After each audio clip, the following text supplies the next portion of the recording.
que ir para um outro caminho, onde eu não dependesse de alguém ou do Estado me dando alguma coisa, que eu pudesse construir aquilo que eu queria. Então isso é um pouco do padrão da minha vida. Eu não quis isso, mas eu quero aquilo. Eu lembro, por exemplo, Fabi, o dia que eu decidi que nunca mais na vida eu andaria de ônibus. Deu uns 4 tapas na cabeça. Eu tava de boné, o último, deu um tapa assim, o boné voou pra frente, entendeu? E eu só segurando. E aí Luciana preocupada do lado, e eu só pensando, cara, nunca mais na minha vida eu vou entrar num ônibus. A gente chegou 4 horas da tarde no churrasco, e a casa era no alto assim, num condomínio assim, no alto assim, sabe? E a gente subindo aquela ladeira, cara. Eu e a Luciana subindo aquela ladeira, morrendo de fome. Nós saímos assim, tipo, meio-dia de Copacabana, cheguei 4 horas da tarde.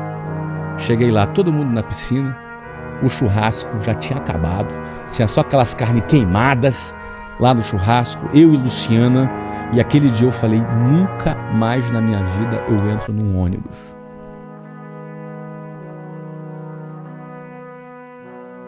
Eu me lembro de ter decidido que não queria depender da aposentadoria do INSS. Pensei comigo mesmo, isso aqui é uma desgraça, não quero isso para minha vida. Então, resolvi construir meu próprio patrimônio e não depender do Estado ou do sistema. Em minha vida, sempre tive momentos de planejamento seguidos de execução.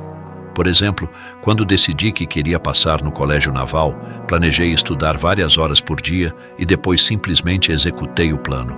Fiz o planejamento e depois só executei sem pensar demais. Consegui entrar, mas logo nos primeiros 10 minutos senti que algo estava errado.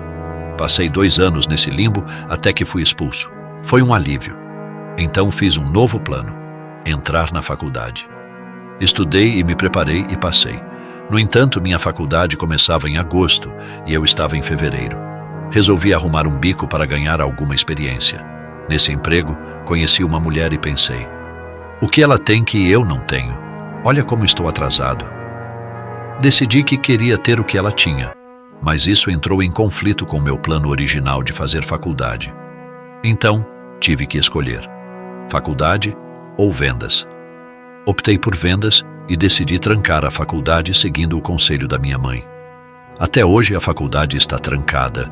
Pensei comigo, se eu fizer faculdade, vou levar 5 anos para me formar e ganhar um salário X.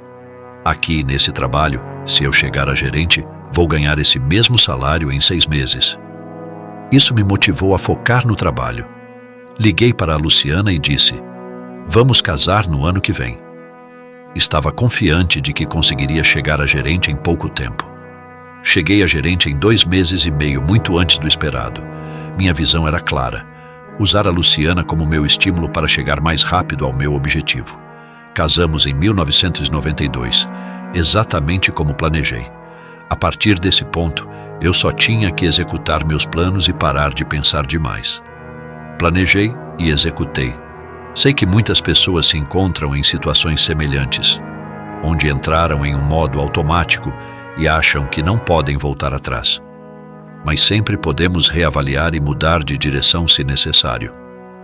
Muitas pessoas se acostumam com o inaceitável, porque o ser humano tem uma grande capacidade de adaptação, mesmo em situações ruins. Não é à toa que a adaptação da espécie humana nos colocou no topo da cadeia alimentar. Enquanto os dinossauros não conseguiram se adaptar, nós conseguimos. O problema é que, muitas vezes, também nos adaptamos ao que não deveríamos. A gente se adapta a situações inaceitáveis.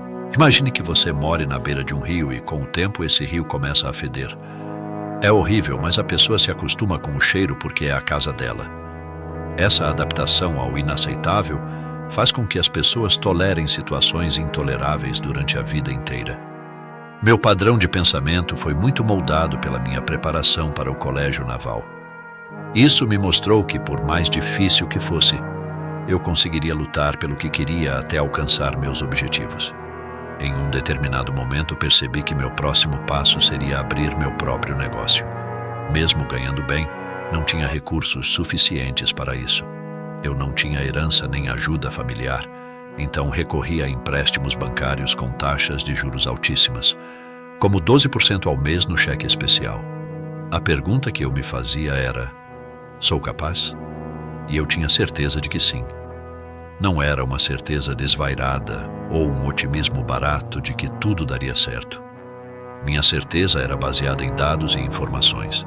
Eu vendia 600 matrículas por mês com minha equipe. Para minha própria escola dar certo, eu precisaria vender apenas 100 por mês, ou seja, 6 vezes menos do que estava acostumado. Então, parecia menos loucura do que parecia inicialmente, mesmo com empréstimos caros. Era viável porque eu tinha planejamento e experiência e estava disposto a pagar o preço necessário. Na minha cabeça, a verdadeira loucura seria não dar esse salto. Assim como teria sido uma loucura não ter interrompido o ensino médio para me preparar para o colégio naval.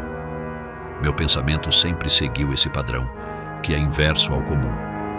Naquela época, eu trabalhava de forma exaustiva. Muito mais do que trabalho hoje, porque precisava superar uma enorme barreira social. Meu dia começava com 5 horas de desvantagem dentro de um ônibus lotado. É importante que as pessoas entendam que tipo de ônibus era esse. Não era um ônibus bonitinho com ar-condicionado. Era um ônibus com 40 pessoas sentadas e 100 pessoas em pé, muitas vezes penduradas na porta, correndo o risco de cair e morrer. Essa é a vida de quem mora na periferia. Estar dentro de um ônibus lotado, com alguém suado e de sovaco em cima de você, a 40 graus no Rio de Janeiro, indo trabalhar de gravata todo suado, com a camisa colada no corpo todos os dias. Essa foi minha vida naquela época. Eu trabalhava de forma cavalar. Saía de casa às 6 da manhã, acordava às 5h30 e chegava em casa todos os dias acima das 11h30 da noite, meia-noite, atendendo clientes. Às vezes, eu atendia um cliente às 8 horas da noite em Ipanema. Ficava na entrevista até 9h30, saía com a matrícula na mão e pegava o ônibus para casa. Levava 2h30 para chegar em casa, chegando por volta de meia-noite, para acordar às 5 da manhã do dia seguinte.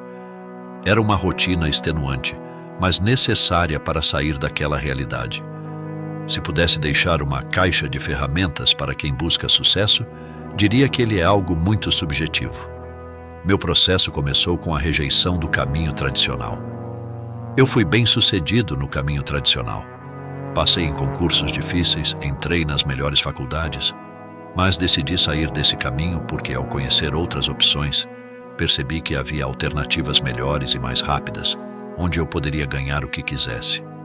Escolhi o caminho das vendas, que depois me levou ao empreendedorismo. Antes disso, eu rejeitei o caminho tradicional no qual eu estava indo bem. Na minha visão, não há conciliação. Ou você está dentro da gaiola, comendo alpiste todo o 5º dia útil, ou você está fora da gaiola, voando sem nenhuma garantia do que vai comer, mas sendo dono do seu destino.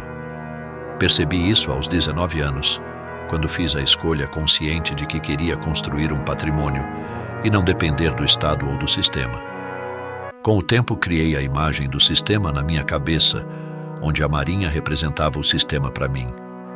O sistema é um formato no qual você tem que se enquadrar, e eu não queria me enquadrar. Obrigado por assistir.